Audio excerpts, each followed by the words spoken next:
everybody, Josh RV Nerd with Bish's RV here with some nice updates on our Go Play travel trailer series. Today taking a full deep dive into the 26 BHS. This is the first kind of like little wave of updates we've been able to put through, and I'll be the first to tell you, our development and advancement of this is not quite as far along as I would have liked by this point, but we are doing this in a way that helps keep the price tag in check, and with your input and with really careful work on this, we've been able to make enhancements, upgrades, and add some things to this without changing the price tag versus the 23 models, at least at the time of this filming. Over the year, if materials cost change, I can't control that, but at the time these are rolling out, they're the same price they were last year for updated interiors, now standard solar package. That is one of your bits of input here that I really am glad to see kind of held through. I wanted to see at least a 200 watt optional solar package. Well, we found when we're making this series that options cost more money, more than just like, oh, well, it only costs money when you option it on. By simply having options in the family lineup, it increases the base cost of the RV. RV manufacturing is really screwy like that, we found.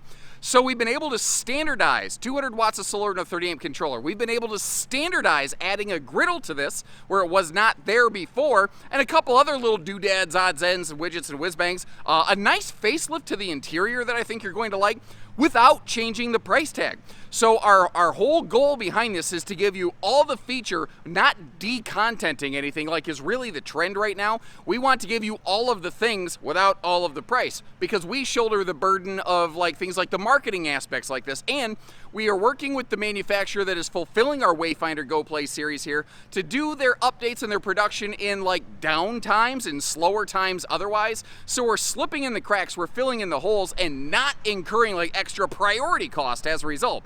Now that does mean some of the things I'd like to see tweaked on this haven't happened yet, but I think we're going to get there if you keep giving us time, and let's see what's in store for 24. Now, for a bunch of returning regular viewing members of the RV Nerd Herd, this floor plan is not going to look, anything special or unique. That's not the intention. Our goal with the Go Play series was to, have something that just works for a lot of people. Folks who just do some basic camping now and then. This one right here, if there's like, 3 or 4 or 5 of you and you get stuck inside on a rainy day in a no-slide RV, that's where something like this comes in handy. You've got the light, bright decor, the taller 6'9" ceiling, and it is a carpetless slide system. And when the slide floor and the main floor match, it just makes the whole RV look and feel a whole lot bigger. This one gives us central air, so whether it's the rear bathroom, the front bedroom, everything stays comfortable. Something, here's, again, I'm trying to be real about this. Like, I really like this camper, but I'm not going to sit here and say it's perfect and it's the best thing ever. There's parts about it that are great, and there's parts of it that are irksome to me. But one of the things that actually plagues a lot of bunkhouses that are a double over double bunk like this, there's if you pull that curtain shut, there really is no effective way of getting air down into that lower bunk. I have seen some people do some DIY things where at night they basically hook a piece of like dryer vent hose, somehow basically attach it to that vent right there and actually, just stick it inside the curtain for the lower bed, because otherwise that lower bed does get a little warm. Now, again, we're not quite as far along with this as I would personally like, but the fact is, it has made, I think, a couple really key improvements and advances since the very first original prototype that we featured on this channel last year.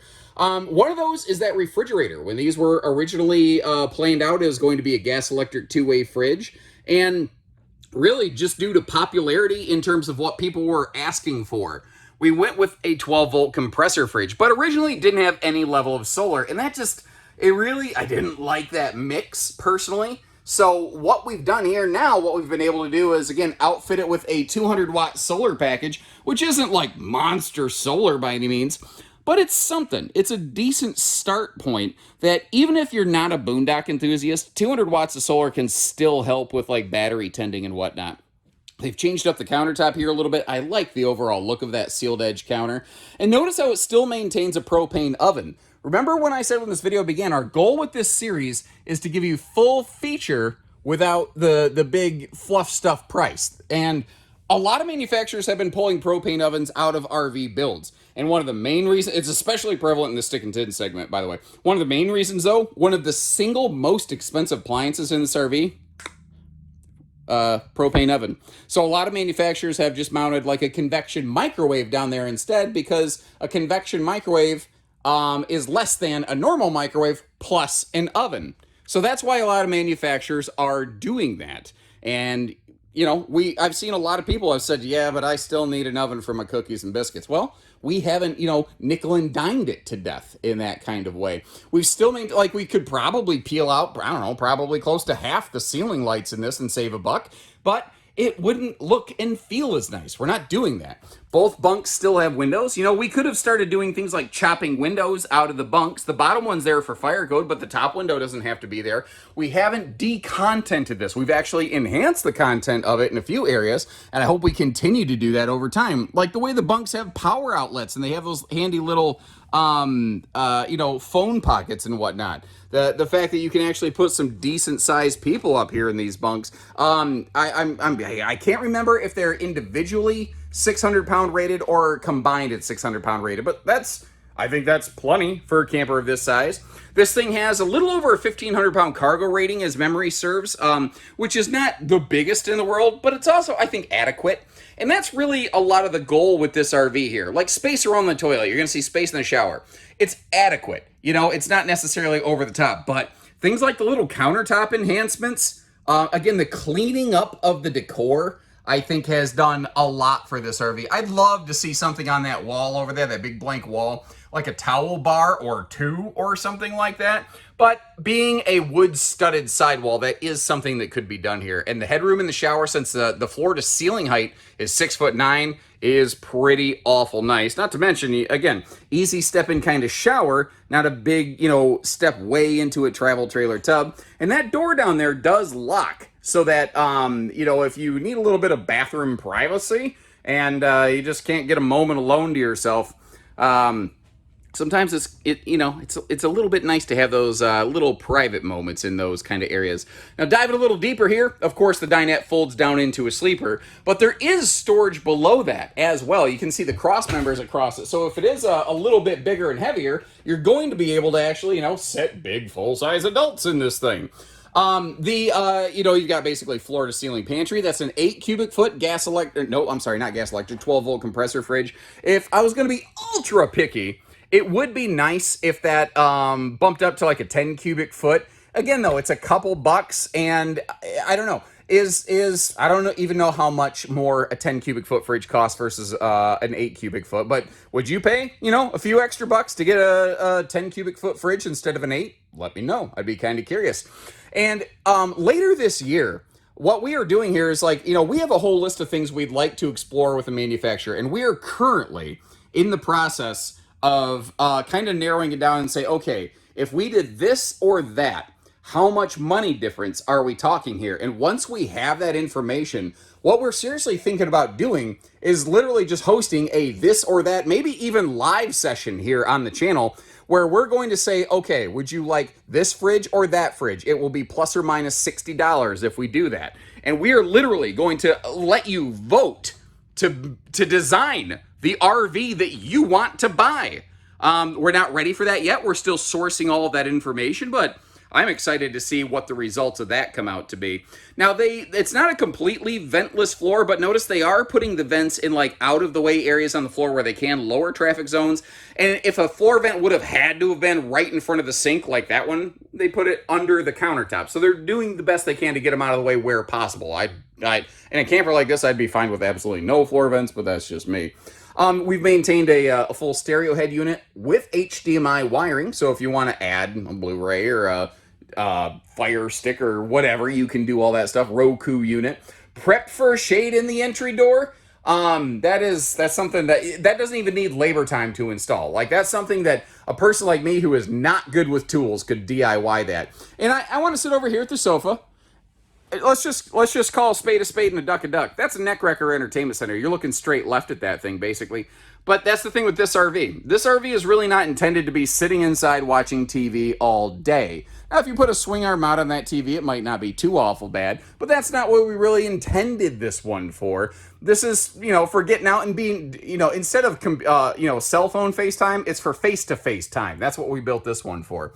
Now standard factory solar has the charge controller over there. If I'm not mistaken, that is a 30 amp. Yes, it is. It's a PWM controller, so not quite as efficient as an MPPT. But again, we were able to incorporate a standard solar package in this, where last year there was none, with no price increase. So that was not easy. You know, we had to do some, we had to be really careful about how we went about these to accomplish that.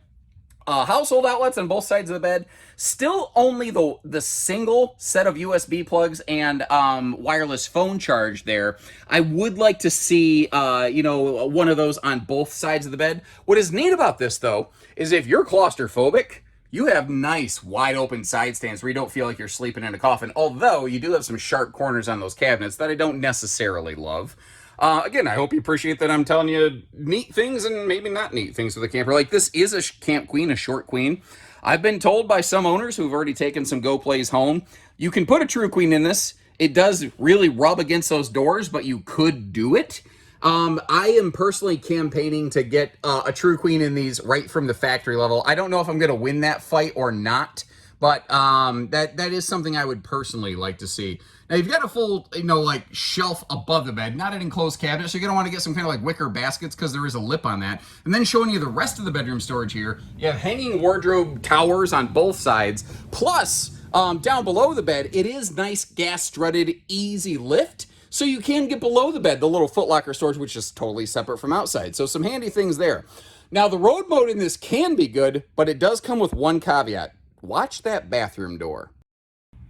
You can maintain fantastic travel access in this RV if you leave that bathroom door open before you close the slide. Now, by doing that, you also need to make sure you do something to secure the bathroom door in transit. Whether you, I don't know, you know what actually might work?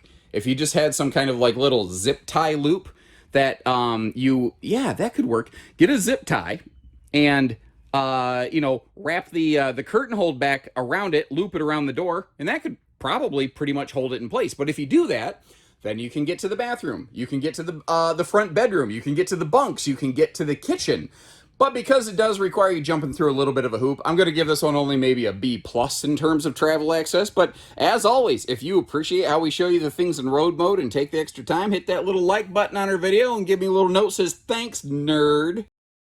One of the other really nice things about this, because it isn't packed full of fluff stuff, it helps keep the weights and measures a little bit more in line. It's not too big, not too heavy. This is something that a lot of half tons in a lot of regions can still handle safely and reasonably. Now, what is or is not half ton towable really depends, you know, on the specific vehicle and where you're taking it. That's kind of, those are all big factors to consider. But this one coming in, it just sneaks under 30 feet. That's really one of the major points of this floor plan. Is it's basically the smallest you can make a travel trailer with a private bedroom, a living room super slide, and some bunks. You know, anything, you start tweaking with it any more than this, like if you want a full-on, you know, private bunk, you can do that, but you have to lengthen the RV to do it because the bunks in the bathroom can't really share, you know, length space anymore. The full big pass-through with the equally sized baggage doors on both sides, making another little return. Little things like that, too. Like keeping the jack crank, and this is what I call the cordless jack stabilizer here, the little drill bit chuck adapter that you have on that sucker. Those little things are small details that make big, useful, you know, differences over time. Now, these are still being built with 30-pound propane tanks. Considering this kind of camper, like, it doesn't have gigantic holding tanks, and there's a sweat bee just harassing me non-stop last couple of videos I've made. One, I think it's the same bee, chasing me after some Honey Nut Cheerios. I haven't figured it out. But anyway, that's who was our special guest in the video there. They're still being built with 30-pound propane tanks. I kind of feel like these could be built with 20s. And the reason I say that, like, you know, if you look at our water holding tank capacities on these, this is a simple series trailer. It's not made to be like some big, epic off-grid kind of thing or anything like that. I don't know that a big, you know, extra, 50% more propane really necessarily needs to be here. But at the same time, if you're going to be running the furnace a lot, if you're going to be, you know, cooking with your propane a lot, it can't hurt. Now, we did an enhancement to this little camp kitchen versus last year. It always had the drawer. It had that little shelf with the power outlet and the household outlets. It had the fridge and the little cold water sprayer. But based on your input, some folks said, yeah, but it'd be really nice if it had like a grill or a griddle or something like that. Well, by not making it optional, by making it standard, we were able to lower the cost enough that we were able to offset the cost of that and basically include it, again, at least at the time of this filming, at no additional charge. Now, pricing is one of those things that varies over time from manufacturers, so you have to kind of, keep that in mind, take that with a grain of salt. Those sort of things change over time. But check the links in the video description to get to our Wayfinder website where you can always see the pricing that we have on these.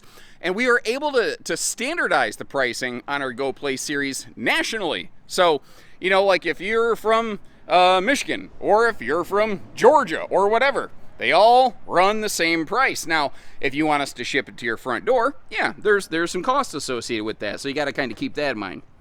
Little simple water docking station here. Now the blue coil hose sprayer thing that you saw over on the campsite of the RV, the exact same widget can hook up right there.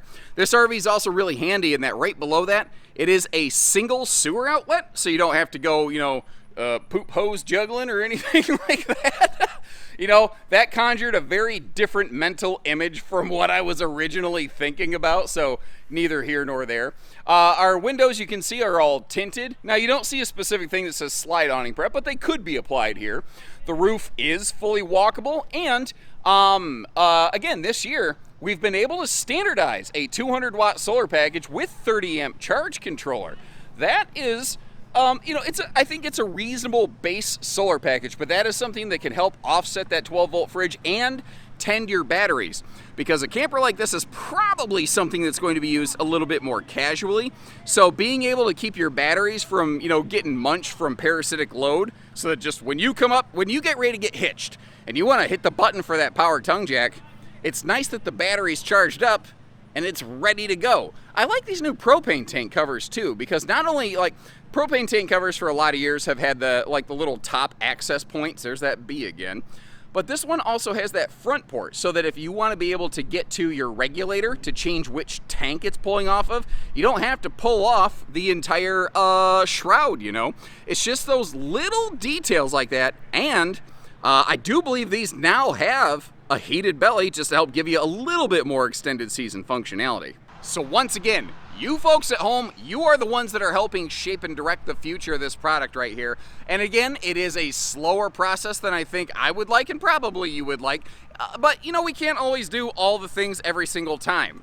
But we're going to get there, slow but sure. Hang with us, and I'm really curious to see what we're going to have next. Now, to help you out, of course, as always, links in the video description to check for pricing and availability. And short of that, remember, you can get a Go Play travel trailer from us at any of our Bish's RV locations. We have multiple stores that are basically like distribution hubs. We have a lot of show display models at any of the stores, but we have like 5 or 6 stores that really have big, heavy, hefty supplies, like this Anderson, Indiana store that I'm at right now. This would be one of those Ludington, Michigan, Utah stores, places like that. You'll find a lot of these actively in stock for immediate availability when you're ready, and we can ship them just about anywhere. Give us a call, let us know. We'd love to work with you. Take care, stay safe, have fun, and go play, everyone.